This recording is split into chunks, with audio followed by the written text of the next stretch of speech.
A Carta aos Efésios. Capítulo 1. Paulo, apóstolo de Cristo Jesus pela vontade de Deus, aos santos que estão em Éfeso e são fiéis em união com Cristo Jesus. Que vocês tenham bondade imerecida e paz da parte de Deus, nosso Pai, e do Senhor Jesus Cristo. Louvado seja o Deus e Pai do nosso Senhor Jesus Cristo, pois Ele nos abençoou em união com Cristo, com toda a bênção espiritual nos lugares celestiais, visto que nos escolheu para estar em união com Ele antes da fundação do mundo, para que fôssemos santos e sem defeito diante dele em amor. Pois Ele predeterminou que fôssemos adotados como seus filhos por meio de Jesus Cristo, segundo o seu agrado e a sua vontade, para o louvor da sua gloriosa bondade imerecida que Ele nos concedeu bondosamente por meio do seu Filho amado. Por intermédio dele, temos o livramento por resgate, por meio do sangue dele. Sim, o perdão das nossas falhas, segundo as riquezas da sua bondade imerecida. Essa bondade imerecida, Ele nos deu abundantemente em forma de toda sabedoria e entendimento, por nos fazer saber o segredo sagrado da sua vontade. Segundo o seu agrado, Ele mesmo determinou o propósito de estabelecer uma administração quando se completassem os tempos determinados para reunir no Cristo todas as coisas nos céus e as coisas na terra. Sim, nele, com quem estamos em união e fomos designados herdeiros, tendo sido predeterminados, segundo o propósito daquele que realiza todas as coisas de acordo com o que a sua vontade determina, a fim de que servíssemos para o louvor da sua glória, nós que fomos os primeiros a esperar no Cristo. Mas vocês também passaram a esperar nele, depois de terem ouvido a palavra da verdade, as boas novas a respeito da salvação de vocês. Depois de terem crido, Deus o selou por meio dele com o prometido Espírito Santo, que é uma garantia da nossa herança, com o objetivo de livrar por um resgate a propriedade dele mesmo, para o seu glorioso louvor. É por isso que eu também, desde que ouvi falar da fé que vocês têm no Senhor Jesus e do amor que demonstram para com todos os santos, não paro de dar graças por vocês. Continuo a mencioná-los nas minhas orações, para que o Deus do nosso Senhor Jesus Cristo, o Pai glorioso, lhes dê um espírito de sabedoria e de revelação, referente ao conhecimento exato dele. Ele iluminou os olhos do coração de vocês, para que saibam a que esperança ele os chamou, quais são as gloriosas riquezas que ele reserva como herança para os santos, e como é extraordinária a grandeza do seu poder em nós, crentes. Essa grandeza é demonstrada na atuação da sua poderosa força, que ele usou com relação a Cristo quando o levantou dentre os mortos e o fez sentar-se à sua direita nos lugares celestiais, muito acima de todo o governo, autoridade, poder, domínio e todo nome que possa ser dado, não só neste sistema de coisas, mas também no que virá. Sujeitou-lhe também todas as coisas debaixo dos pés e o fez cabeça sobre todas as coisas no que se refere à congregação, que é o seu corpo, a plenitude daquele que em tudo completa todas as coisas. Capítulo 2. Além disso, Deus deu vida a vocês, embora estivessem mortos por causa das suas falhas e pecados, nos quais andavam antes segundo o sistema deste mundo, segundo o governante da autoridade do ar, o Espírito que agora atua nos filhos da desobediência. Sim, todos nós nos comportávamos antes entre eles de acordo com os desejos da nossa carne, satisfazendo a vontade do corpo e da mente, e éramos por natureza merecedores da ira, assim como os demais. Mas Deus é rico em misericórdia, e por causa do grande amor com que nos amou, nos deu vida junto com o Cristo, mesmo quando estávamos mortos por causa das nossas falhas. Por bondade imerecida vocês foram salvos. Além disso, Deus nos levantou junto com Ele e nos fez sentar junto com Ele nos lugares celestiais em união com Cristo Jesus, a fim de que, nos futuros sistemas de coisas, Ele demonstre as riquezas extraordinárias da sua bondade imerecida por meio de sua benevolência para conosco, em união com Cristo Jesus. Graças a essa bondade imerecida, vocês foram salvos por meio da fé. E isso não se deve a vocês. Na verdade, é dádiva de Deus. Não é resultado de obras, a fim de que ninguém tenha razão para se orgulhar. Nós somos trabalho das mãos de Deus e fomos criados em união com Cristo Jesus para realizarmos as boas obras que Deus determinou com antecedência para que andássemos nelas. Portanto, lembrem-se de que vocês, que são por nascimento pessoas das nações, antes eram chamados incircuncisão por aqueles chamados circuncisão, a qual é feita na carne por mãos humanas. Naquele tempo, vocês estavam sem Cristo, apartados do Estado de Israel, estranhos aos pactos da promessa. Não tinham esperança e estavam sem Deus no mundo. Mas agora, em união com Cristo Jesus, vocês que antes estavam longe, estão perto pelo sangue do Cristo. Pois Ele é a nossa paz, aquele que de 2 grupos fez um só e que destruiu o muro que havia no meio, que os separava. Por meio de sua carne, Ele aboliu a inimizade, a lei de mandamentos em forma de decretos, para fazer dos 2 grupos que estão em união com Ele um novo homem, e fazer paz, e para, por meio da estaca, reconciliar plenamente com Deus ambos os povos em um só corpo, pois Ele matou a inimizade por meio de si mesmo. E Ele veio e declarou as boas novas de paz a vocês que estavam longe, e paz aos que estavam perto, pois, por meio dele, nós, ambos os povos, temos livre acesso ao Pai por um só Espírito. Assim, vocês não são mais estranhos e estrangeiros, mas são concidadãos dos santos e membros da família de Deus, e foram edificados sobre o alicerce dos apóstolos e dos profetas, sendo o próprio Cristo Jesus a pedra angular de alicerce. Em união com Ele, o edifício inteiro, tendo todas as partes harmoniosamente unidas, cresce para se tornar um templo santo para Jeová. Em união com Ele, vocês também estão sendo edificados juntamente para se tornar um lugar para Deus habitar por Espírito. Capítulo 3. Por isso eu, Paulo, o prisioneiro por causa de Cristo Jesus em benefício de vocês, as pessoas das nações, suponho que vocês ouviram falar que eu recebi a responsabilidade de administrar a bondade imerecida de Deus em seu benefício, que o segredo sagrado me foi dado a conhecer por uma revelação, conforme já escrevi resumidamente. Assim, ao lerem isso, vocês podem se dar conta da compreensão que eu tenho do segredo sagrado do Cristo. Em outras gerações, este segredo não foi dado a conhecer aos filhos dos homens, assim como agora foi revelado por Espírito aos seus santos apóstolos e profetas, que pessoas das nações seriam, em união com Cristo Jesus e por meio das boas novas, co-herdeiros, membros do mesmo corpo e participantes conosco da promessa. Eu me tornei ministro disso segundo a dádiva da bondade imerecida de Deus, que me foi concedida por meio da atuação do seu poder.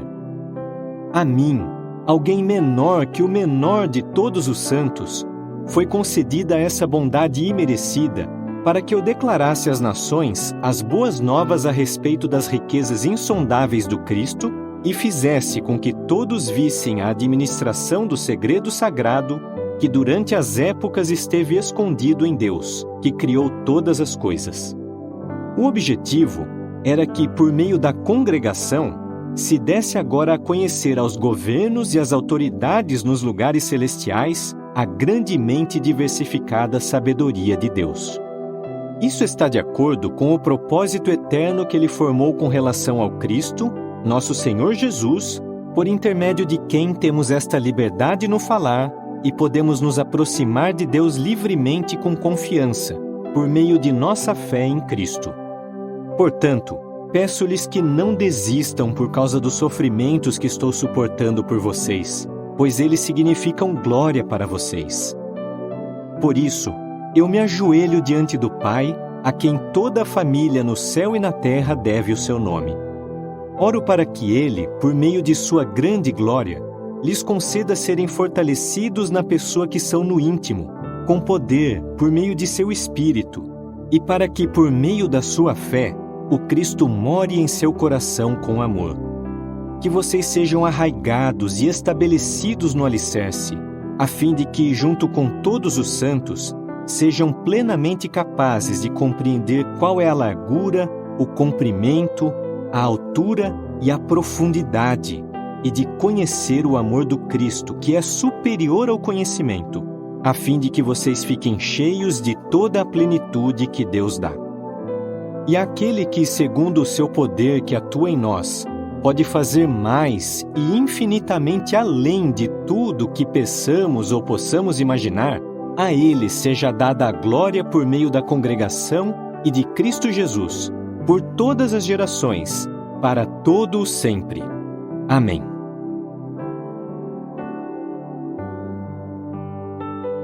Capítulo 4. Portanto, eu, o prisioneiro no Senhor, suplico-lhes que andem de um modo digno da chamada com que foram chamados, com toda a humildade e brandura, com paciência, suportando uns aos outros em amor, esforçando-se diligentemente para manter a unidade do Espírito no vínculo unificador da paz. Há um só corpo e um só Espírito, assim como há uma só esperança a que foram chamados. Há um só Senhor, uma só fé, um só batismo, um só Deus e Pai de todos, que é sobre todos, por meio de todos e em todos. Cada um de nós recebeu bondade imerecida na medida em que o Cristo concedeu a dádiva. Pois as Escrituras dizem: quando ele subiu ao alto, levou consigo cativos, deu dádivas em homens. Ora, o que significa a expressão ele subiu, senão que ele também desceu às regiões mais baixas, isto é, à terra? O mesmo que desceu é também aquele que subiu muito acima de todos os céus, para dar plenitude a todas as coisas. E ele deu alguns como apóstolos, alguns como profetas, alguns como evangelizadores, alguns como pastores e instrutores, para o reajustamento dos santos, para a obra ministerial, para edificar o corpo do Cristo, até que todos alcancemos a unidade da fé e do conhecimento exato do Filho de Deus, o estado de homem adulto, alcançando a estatura da plenitude do Cristo. Então, não devemos mais ser crianças, jogados como que por ondas e levados para lá e para cá, por todo o vento de ensinamentos, pela esperteza de homens, pela astúcia de artimanhas enganosas. Mas, falando a verdade, cresçamos em todas as coisas, por amor, em direção àquele que é a cabeça, Cristo. Por meio dele, todo o corpo é harmoniosamente unido e coordenado mediante as juntas que suprem o que é necessário. Quando cada membro funciona bem, isso contribui para o desenvolvimento do corpo, à medida que edifica a si mesmo em amor. Portanto, digo e os exorto no Senhor: não andem mais como andam as pessoas das nações, na futilidade da sua mente. Elas estão mentalmente em escuridão e apartadas da vida que pertence a Deus, por causa da ignorância que há nelas, por causa da insensibilidade do seu coração. Tendo perdido todo o senso moral, entregaram-se à conduta insolente para praticar com ganância todo tipo de impureza.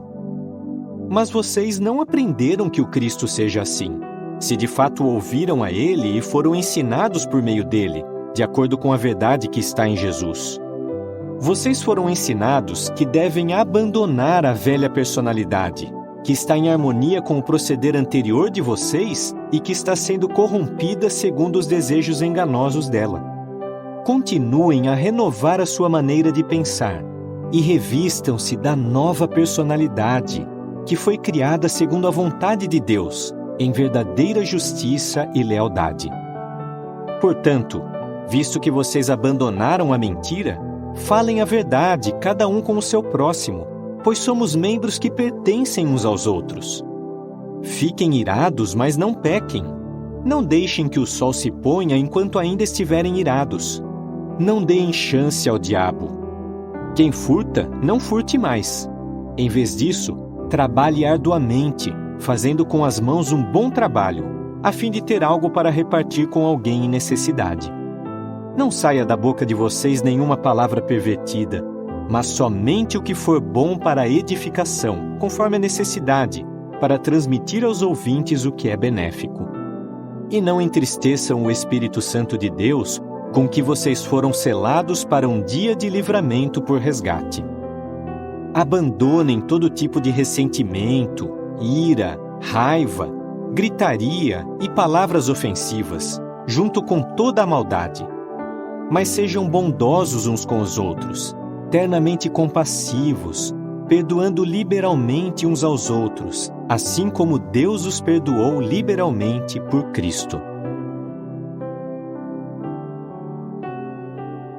Capítulo 5. Portanto, tornem-se imitadores de Deus como filhos amados, e continuem andando em amor, assim como também o Cristo nos amou e se entregou por nós como oferta e sacrifício, um aroma agradável a Deus. A imoralidade sexual, todo tipo de impureza e a ganância não sejam nem mesmo mencionadas entre vocês, assim como é próprio de pessoas santas. Nem conduta vergonhosa, nem conversa tola, nem brincadeiras obscenas, coisas que não são apropriadas. Mas em vez disso, deem graças. Pois isto vocês sabem e reconhecem por si mesmos. Ninguém que pratica a imoralidade sexual, nenhuma pessoa impura, nem gananciosa, que significa ser idólatra, tem herança alguma no reino do Cristo e de Deus. Que ninguém os engane com palavras vãs, pois por causa dessas coisas, a ira de Deus vem sobre os filhos da desobediência. Portanto, não sejam parceiros deles, pois antes vocês eram escuridão, mas agora são luz em união com o Senhor. Continuem andando como filhos da luz, pois o fruto da luz consiste em tudo o que é bom, justo e verdadeiro. Certifiquem-se sempre do que agrada ao Senhor e parem de participar nas obras infrutíferas da escuridão. Em vez disso, exponham-nas. Pois as coisas que eles fazem em segredo são vergonhosas até mesmo para mencionar. Mas todas as coisas que são expostas são reveladas pela luz, pois tudo o que é revelado é luz. Por isso se diz: acorde, ó você que dorme, e levante-se dentre os mortos, e o Cristo o iluminará. Assim, estejam bem atentos para não andarem como tolos, mas como sábios, usando o seu tempo do melhor modo possível, porque os dias são maus. Portanto, parem de ser insensatos, mas compreendam qual é a vontade de Jeová. Também, não se embriaguem com vinho em que há devassidão, mas fiquem cheios de espírito. Falem uns aos outros com salmos, louvores a Deus e cânticos espirituais, cantando e acompanhando a si mesmos com música no coração para Jeová, dando sempre graças por todas as coisas ao nosso Deus e Pai, em nome do nosso Senhor Jesus Cristo. Estejam sujeitos uns aos outros no temor de Cristo.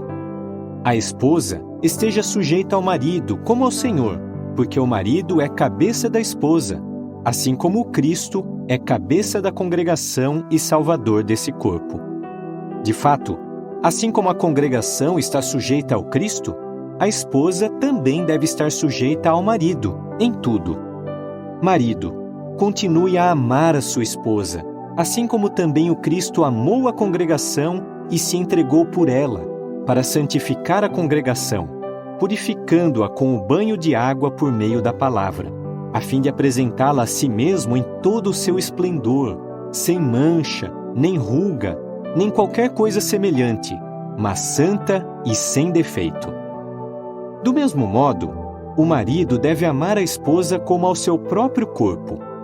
O homem que ama a sua esposa ama a si mesmo, pois nenhum homem jamais odiou o próprio corpo, mas o alimenta e cuida dele, assim como Cristo faz com a congregação, porque somos membros do seu corpo.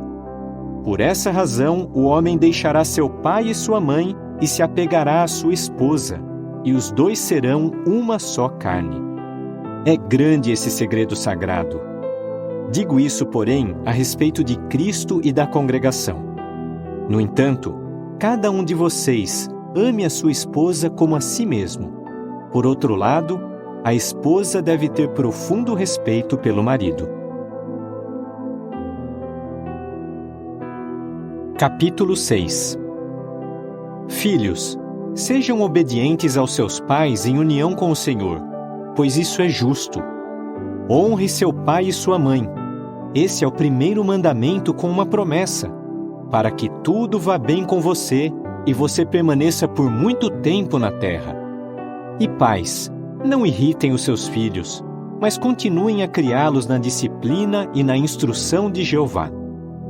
Escravos, sejam obedientes aos seus senhores humanos com temor e tremor, na sinceridade do seu coração, como ao Cristo, não apenas quando estiverem sendo observados, só para agradar a homens, mas como escravos de Cristo, fazendo de toda a alma a vontade de Deus. Sejam escravos com uma boa atitude, como que servindo a Jeová e não a homens, pois vocês sabem que Jeová retribuirá a cada um qualquer bem que fizer, seja ele escravo, seja livre. Vocês também, senhores de escravos, continuem a tratá-los do mesmo modo, sem ameaças, pois vocês sabem que o Senhor, tanto deles como o seu, está nos céus, e com ele não há parcialidade.